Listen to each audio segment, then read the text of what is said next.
I think we've worked real hard over the last 3 or 4 months to bring this group together. They understand the importance of these games and the importance of being a national team player. Hello, soccer fans. Welcome to the Soccer Brothers Podcast. This is episode number 69. I'm not joined by my brother Nihal today.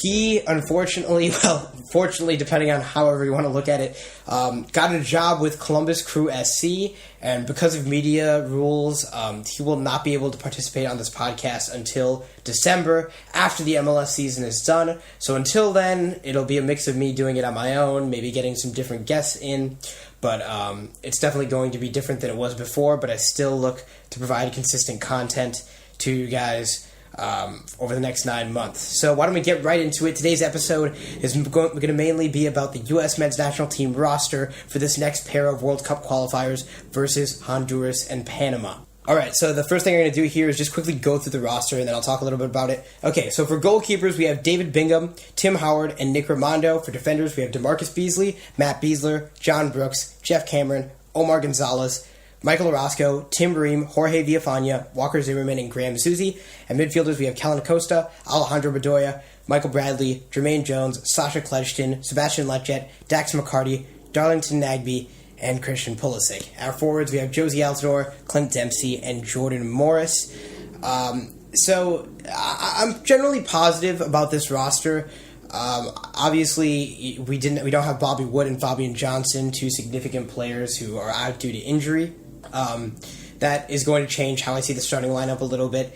But in terms of actual snubs, there weren't any huge ones to me besides from Benny Feilhaber. I really wanted to see Benny Feilhaber in this game, or in these games rather, and it's something that we criticized Jurgen Klinsmann for a long time about, and we were hoping that Bruce Arena could consistently bring him in, but there are going to be more opportunities for that, so I'm okay, and the other midfield options seem to be pretty solid. The magnitude of these games, before I talk a little bit about what the potential lineup can be, is huge. Right now, the U.S. is sitting at 6th in the Hex with the worst goal differential, too. It certainly didn't help after that 4-0 loss against Costa Rica. So we're sitting at 6th. Trinidad and Tobago is at 5th. Honduras at 4th. Panama at 3rd. Mexico 2nd. And Costa Rica 1st. Honduras right now, they've got a lot to play for in this game. They see that opportunity. They're sitting in that Interconfederation playoff spot right now. And they're going to want to come into this game and win. They're going to want to come into San Jose Stadium and attack. And that is going to be dangerous.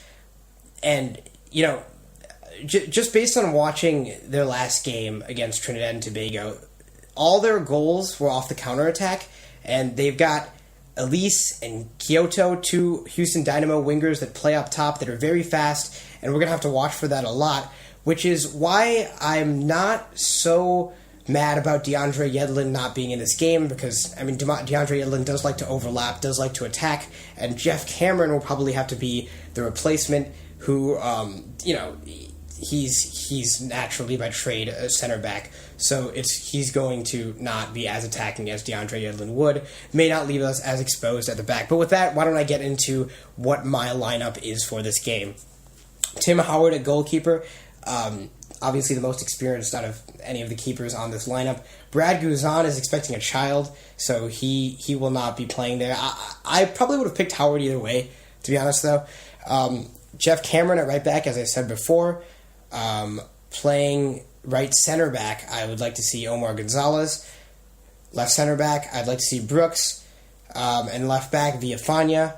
And then at defensive mid, because I'm playing a 4-1-3-2, and at defensive mid, I'd like to see Michael Bradley. Jurgen Klinsmann tried to deploy him a lot in an attacking midfield role towards the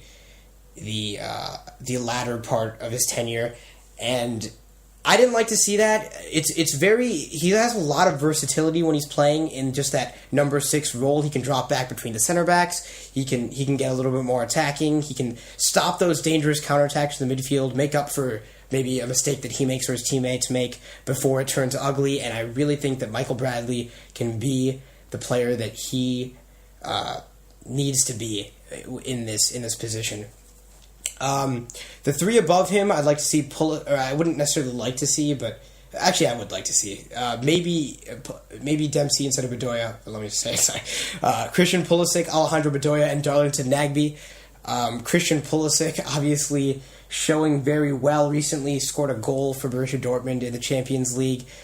Still 18 years old. I was thinking earlier that he was 20, just because it seems like he's been consistently performing for so long, and I was like, it was actually surprised to see that he was 18. I just can't believe it. I know if I thought about it, I would have figured that out, but great kid, and I cannot hype him up enough. Please, to all U.S. fans, do not get all cynical about him if he doesn't have the best game. I mean, he's already scored multiple goals for the U.S. now, and it's just he's 18 and he's one of the best players we have. So please don't get on about that. Alejandro Bedoya playing that number 10 role.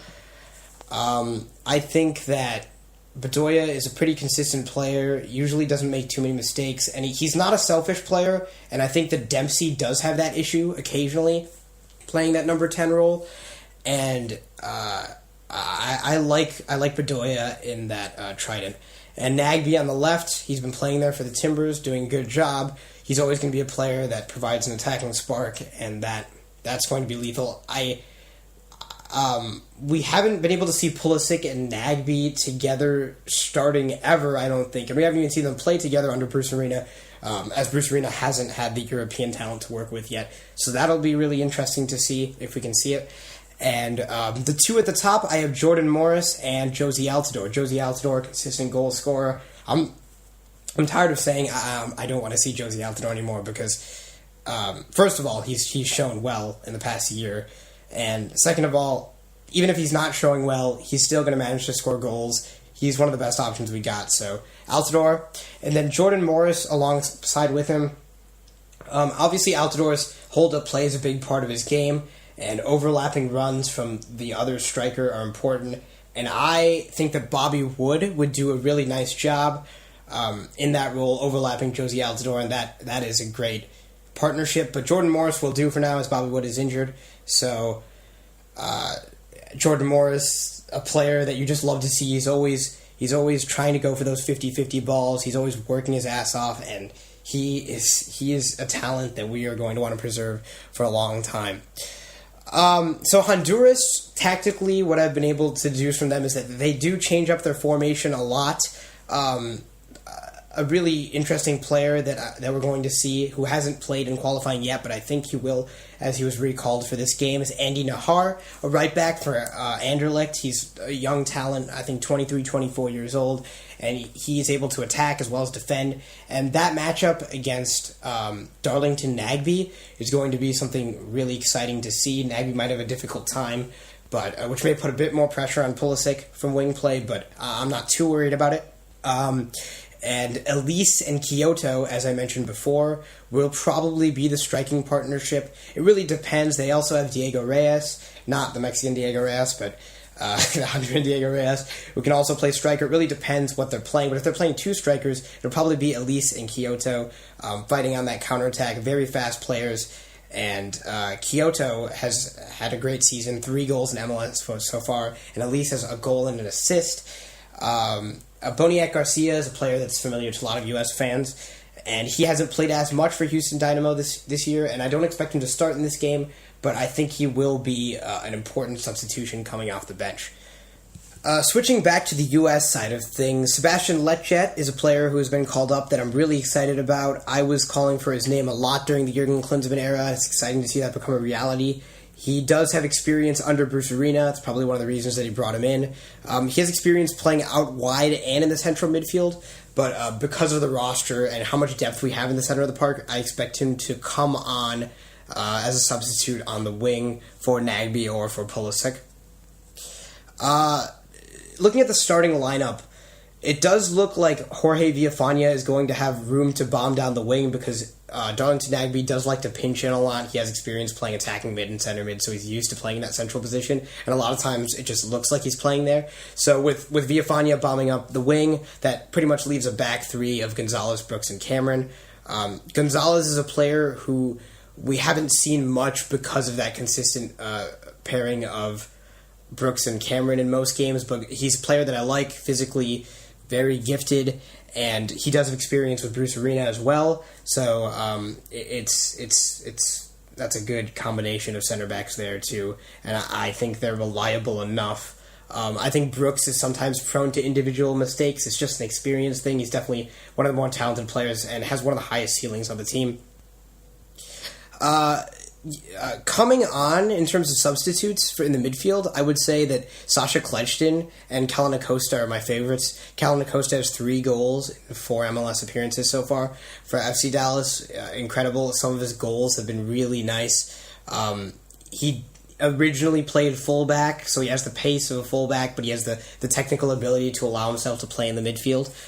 Sasha Kledgton is also a player that can provide an attacking spark. I think he's a little bit of a better version of a mixed Diskerud, and he really helped the turnaround of the Red Bulls in the past.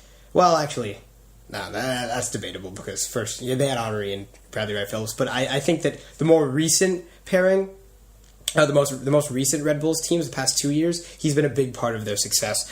So and then in terms of forwards, the reason that I say that I don't want Clint Dempsey starting is because really there are only 3 forwards listed on this roster. So if you were starting Josie Altidore, Jordan Morris, and Dempsey underneath, I don't know who you would really bring on up top. I really don't think there are that many options.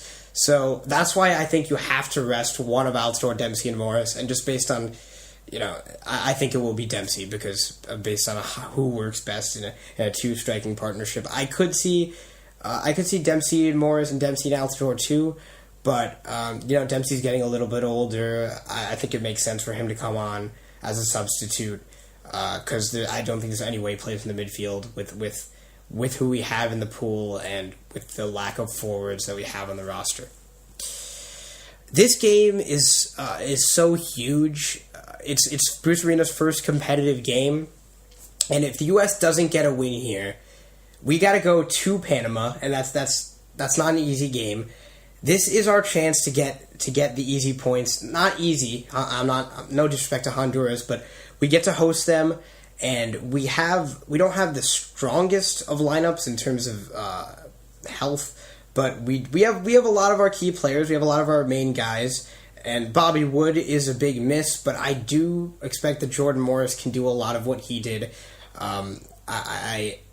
We are going to miss him, and Fabian Johnson also. Fabian Johnson could also be a miss, but I think that now with how the lineup's looking and who's going to be called up, Fabian Johnson's probably going to go back to fullback in future games because we do have Nagbe and Pulisic, who I expect to see starting from now on. And I don't think Villafana is so bad of a replacement for him, even though I know Fabian Johnson does have the ability to change games, but we all hope that he can get back to full fitness. It was pretty worrying when we saw him go down for Mönchengladbach, but it shouldn't be a big thing long term. And other than that, so I think that's the starting 11 that I want to see, and then depending on what's happening in the game, I would like to see Kellen Acosta come on. I'd like to see Sasha Kledgton and let Jack come on as well. But really, I'm not complaining if Dax McCarty or Jermaine Jones come on either. Jermaine Jones is suspended for the first game against Honduras, but he should be good to go for Panama. But it may not even matter if we lose to Honduras because then we might as well just give up on this whole qualifying thing. No, but it's really not looking good, and I am a little bit concerned. It's hard with this much pressure to go in and just get the points because the United States is going to be the favorite regardless of how they've performed in qualifying so far. We do have a more talented team. We are playing on our own turf, and it should be a win, which is why, in a sense, it's going to be harder for us to collect those 3 points. But I'm confident that with this lineup, with Bruce Arena's coaching, that we can go and win. But we cannot sit back. We cannot let them take it to us because we have the talent here to play an attacking type of football, and that's what we're going to do, and that's what we should do, and that's what we're going to do, I believe.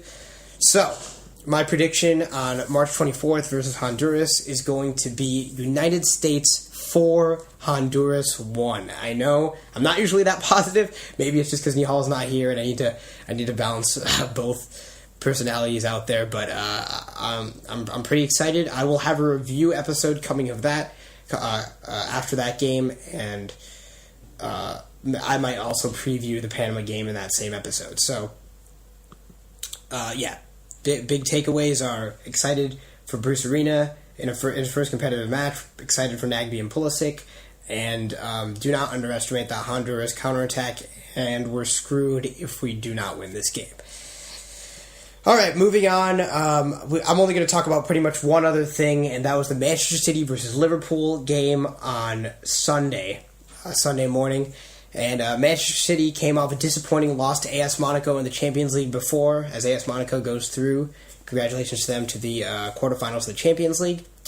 And going into this game, Manchester City was in third place and Liverpool was in fourth place. And it ended up being the same way as it was held to a draw at the Etihad, with James Milner scoring the one goal for Liverpool and Sergio Aguero scoring the one goal for City. There's a lot of attacking chances back and forth. There are a lot of missed penalty calls. I really don't even want to go into those, but I think Sterling in the 39th minute was brought down. But he also whiffed the shot, so, I mean, that could have been called a penalty, and there was a couple later on that could have been called penalties, but I think that both teams should really be kicking themselves for not scoring. So for City in the 39th minute, David Silva delivers a great ball in, and Sterling misses it. Fernandinho hits the post, and that is a big chance for City. And in terms of Liverpool, Lallana, 80th minute, Wijnaldum plays a really good ball over the City defense to Firmino. One times it's on a platter for Lallana, but he can't convert it. Those were 2 points that Liverpool could have salvaged there and moved into third place. But that's just not how it ended up going over.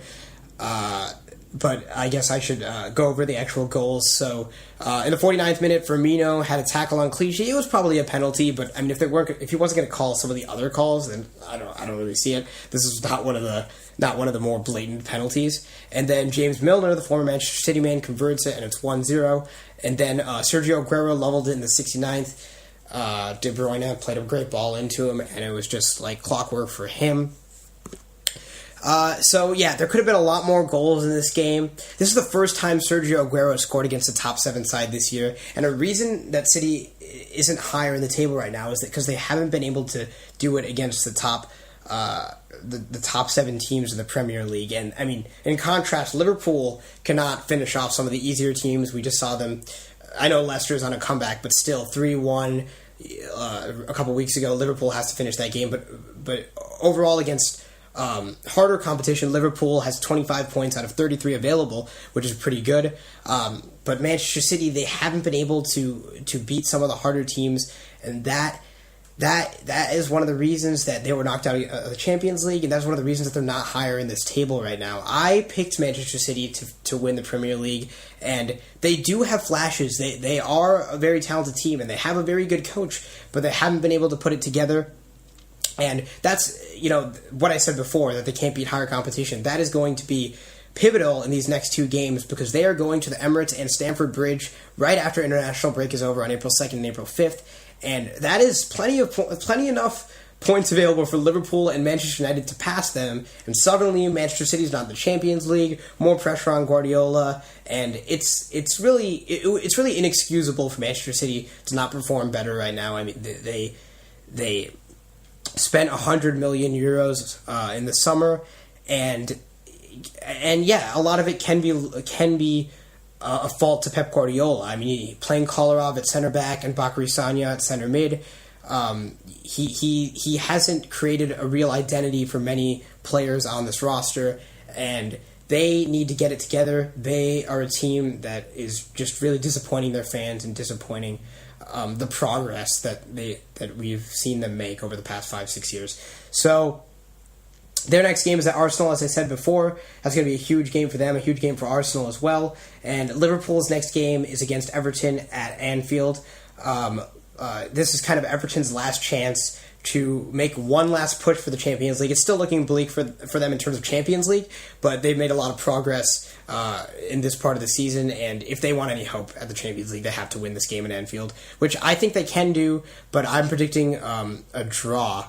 Everton has the most points in 2017, and Liverpool is 6 points ahead of Everton right now, so this is going to be huge for Liverpool to further cement them into the Champions League, and Everton to actually make a push to get into the Champions League. That's going to be a very exciting game. I think that's April 1st, the Merseyside derby, and those are always good games, no matter where each team is in the table. Great atmosphere, great performance, and maybe, if we're lucky, we'll get a fight or two. So other than that, that was my Manchester City-Liverpool review. I look to put out more consistent episodes. My next one is going to be after the next U.S. game, so on Friday or Saturday, and I will also be previewing the Panama game in that episode. I look to do weekly podcasts reviewing MLS and European games, and my brother is still helping me a lot in terms of preparing for the episodes and providing me with statistics. And so he's still a big help. He still might tweet out his thoughts from the podcast. You can still ask him questions, and I can communicate from his point of view. He's still a soccer brother, and I'm definitely gonna miss him. But we'll work with what we got, and it is what it is. So it's a great opportunity for him. So wish him well, and thank you for listening. We have an email for this podcast at SoccerBrothersPodcast@gmail.com. We have a Twitter. It's at SoccerBrosPod. Instagram, same handle, at SoccerBrosPod. You can listen to us on SoundCloud, iTunes, review or rate us wherever you can. And we really appreciate that a lot. I apologize again for the lack of content. I will be getting it to you out soon. And even if it's not as consistent the rest of the spring, over the summer, I will go crazy on the Gold Cup and U.S. content. And at least Nihal didn't miss next year, because next year is the World Cup. If the U.S. make it, no. Okay, we'll definitely make it, I believe. But it would be bad if he missed that year. So I'm excited to see what direction this podcast heads. I also will probably be doing some World Cup profiles, as we've talked about previously. So look out for those ahead of the World Cup. And I'm really excited. But Friday, U.S. versus Honduras. Make sure you watch that game and wish us luck. Support the national team. It's not over. Got a new coach now. Some new talent coming in. We're going to win this game. Thank you so much for listening, and I'll see you later.